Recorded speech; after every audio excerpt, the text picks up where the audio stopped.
ओम शांति। परमात्मा द्वारा हम मनुष्य आत्माओं को और परमात्मा को जान चुके हैं। परमात्मा का परिचय माना रचता को जानना और मनुष्य का परिचय माना रचना को जानना। मनुष्य ही मुख्य है। सारी क्रिएशन मनुष्य के पिछाड़ी आ जाती है।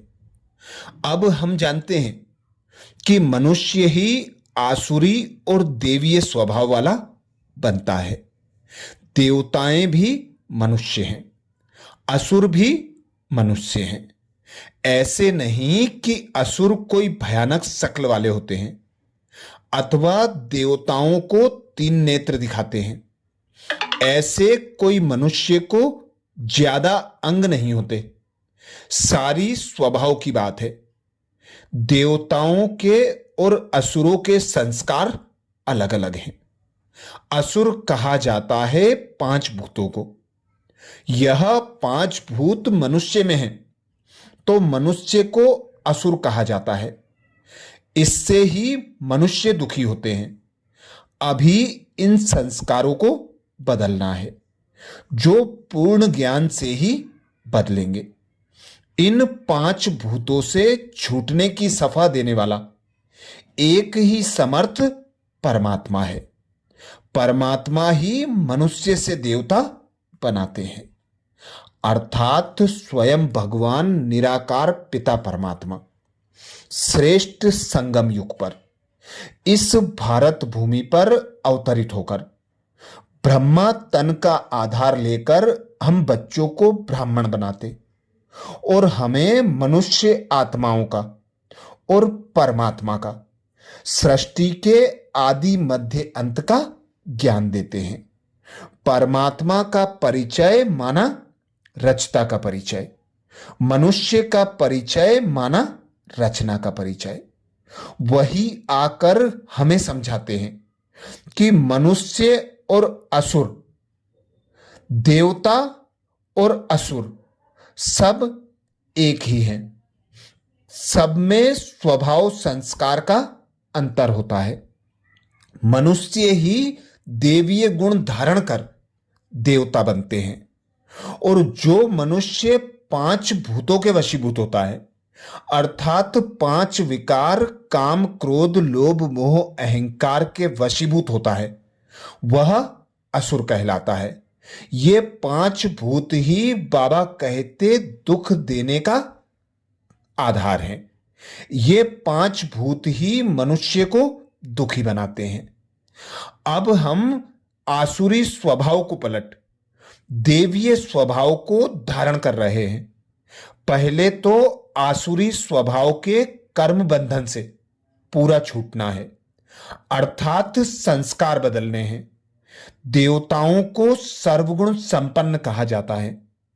उन्हों के शरीर भी सुंदर हैं, क्योंकि शरीर की बनावट भी संस्कार के आधार पर होती है।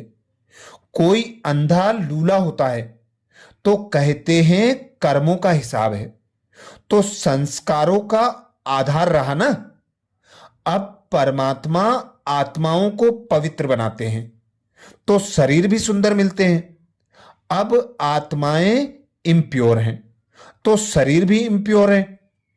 अब हम देवीय स्वभाव धारण कर देवता बनते हैं, अर्थात स्वयं भगवान समझाते हैं कि जो मनुष्य के स्वभाव संस्कार होते हैं, उन्हीं स्वभाव संस्कार के आधार पर मनुष्य को देह प्राप्त होता है। इसीलिए स्वर्ग सतयुग में देवी देवताओं को अति सुंदर बताया जाता है, क्योंकि वे 16 कला संपूर्ण सर्वगुण संपन्न संपूर्ण निर्विकारी मर्यादा पुरुषोत्तम होते हैं। और भक्ति में जो असुरों के चित्र दिखाए जाते हैं, वे उनके स्वभाव संस्कारों के आधार पर ही दिखाए जाते हैं। अभी स्वयं भगवान हम बच्चों को पवित्र बनाकर हमें 63 जन्मों के विकर्मों से मुक्त कराकर 5 विकारों से मुक्त कराकर 16 कला संपूर्ण, सर्वगुण संपन्न, संपूर्ण निर्विकारी, मर्यादा पुरुषोत्तम बनाते हैं। तो अब हमें देवीय स्वभाव धारण कर देवता बनना है और देवताओं के समान ही सुंदर देह हमें प्राप्त होगी। तो देह का आधार हुआ संस्कार, स्वभाव। यह है संगम युग। देवताएं और असुर अभी हैं। असुरों के जमाने में देवताओं की बात ही नहीं है। देवताओं के जमाने में असुरों की बात ही नहीं रहती। यह है संगम युग, जहां हम एक तरफ आसुरी स्वभाव को छोड़ दूसरी तरफ शुद्ध संस्कार धारण करने के प्रयत्न में हैं, अर्थात पुरुषार्थ कर रहे हैं। संस्कार बदलना तो एक परमात्मा का ही काम है। संस्कार भी बहुत जन्मों के कड़े हैं। बहुत जन्मों के संस्कार जो फोर्स से चलते आ रहे हैं, अब उस फोर्स को मिटाना परमात्मा का ही काम है। बहुत कहते हैं कि पुरुषार्थ भी करते हैं, परंतु संस्कार ऐसे कड़े हैं जो मिटते नहीं हैं। यह सारा संस्कारों के ऊपर अनेक जन्मों का बोझ है। उनको अब मिटाना है। जितना हम बाबा को याद करेंगे, उतना विकर्मों का बोझ कम होगा। अब ही सर्वगुण संपन्न, 16 कला संपन्न बनना है। कई पूछते हैं 16 कला कौन सी हैं? इसका मतलब है पूर्ण कलाएं। मनुष्य के लिए और ज्यादा स्टेज ही नहीं है। जैसे कहा जाता है 100%, यही संपूर्णता है। उनके ऊपर कोई कलाएं नहीं है, बाकी कोई 16 गुण आदि नहीं है। सब कलाओं से संपन्न रहते हैं। रत्न जड़ित ताज और लाइट का ताज दोनों रहते हैं। इनके ऊपर कोई ताकत नहीं रहती। जिस्मानी और रूहानी दोनों ताकत रहती हैं। तो हमारा पुरुषार्थ यह है, अब सब पावर्स परमात्मा द्वारा अपने हाथों में लेते हैं। अर्थात स्वयं भगवान हम बच्चों को विकर्मों के बोझे से मुक्त होने के लिए, पुराने संस्कार स्वभाव से मुक्त होने के लिए सहज युक्ति बताते हैं। एक मुझ पिता परमात्मा को याद करो तो तुम पवित्र पावन बन जाएंगे। अभी हम 16 कला संपन्न, संपूर्ण निर्विकारी बन रहे हैं। सन्यासियों को संपूर्ण निर्विकारी नहीं कहेंगे, क्योंकि जन्म फिर भी विकारियों से लेते हैं। तो संपूर्ण विकारी नहीं ठहरे, तो संपूर्ण निर्विकारी नहीं ठहरे। देवताएं जन्मते भी निर्विकार से हैं, रहते भी निर्विकारी, और शरीर भी कर्म बंधनवश नहीं छोड़ते। यह स्टेज परमात्मा द्वारा मिलती है। वहां दुख का नाम निशान नहीं रहता। मनुष्य समझते हैं देवताएं भी लड़ते थे, परंतु हम जानते हैं कि देवताओं में लड़ने का स्वभाव ही नहीं है। उन्हों को सर्वगुण संपन्न कहा जाता है। उस समय का इतना प्रभाव है। अब फिर चक्र को फिराना है। सब कलाओं में मनुष्य संपूर्ण अब हो सकता है।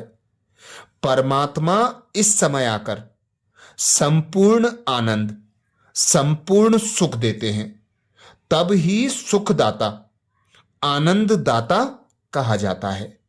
सतयुग में जब 16 कला संपूर्ण है, तो उस समय महिमा गाने की भी बात नहीं रहती। जब वह नीचे आते हैं, तब महिमा गाई जाती है कि ऐसे 16 कला संपूर्ण भी होकर गए हैं। उस समय गाय कौन? दुनिया ही उस अवस्था में है। अच्छा, ये विशेष महावाक्य मम्मा ने 23 दिसंबर 1958 को सुनाए थे। जिसमें मम्मा ने विशेष अटेंशन खिंचवाया। संस्कारों के आधार पर शरीर की बनावट, जिसमें मम्मा कहती अभी हम संगम युग पर स्वयं भगवान पिता परमात्मा द्वारा आत्माओं को जानते हैं और परमात्मा को जानते हैं, हमारे घर परम धाम को जानते हैं।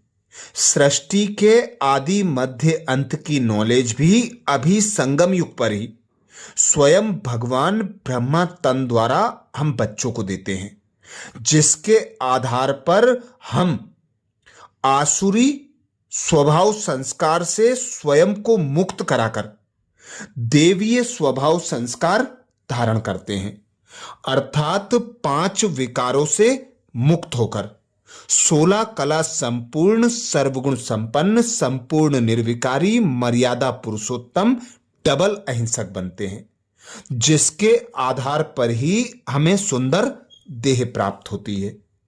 ऐसे ही बाबा कहते अभी संगम युग पर आप बच्चे मुझ पिता निराकार परमात्मा को याद कर अपने 63 जन्मों के विकर्मों से अर्थात पाप कर्मों के बोझे से मुक्त होते हो और देवीय स्वभाव संस्कार धारण करते हो, जिसके आधार पर ही रत्न जड़ित ताज और लाइट का ताज प्राप्त होता है, सुंदर देह प्राप्त होती है, जिस्मानी और रूहानी शक्ति से तुम भरपूर रहते हो।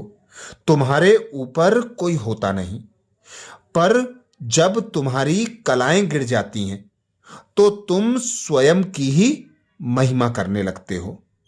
यही स्वभाव संस्कार जो देवताओं में होते हैं उन्हें अभी धारण करने हैं, क्योंकि चक्र फिरता है। स्वयं भगवान आकर दुख से मिटाए, दुख को मिटाए सुखी बनाते हैं। इसीलिए गायन है संपूर्ण आनंद और संपूर्ण सुख देने वाला, सुखदाता, आनंददाता।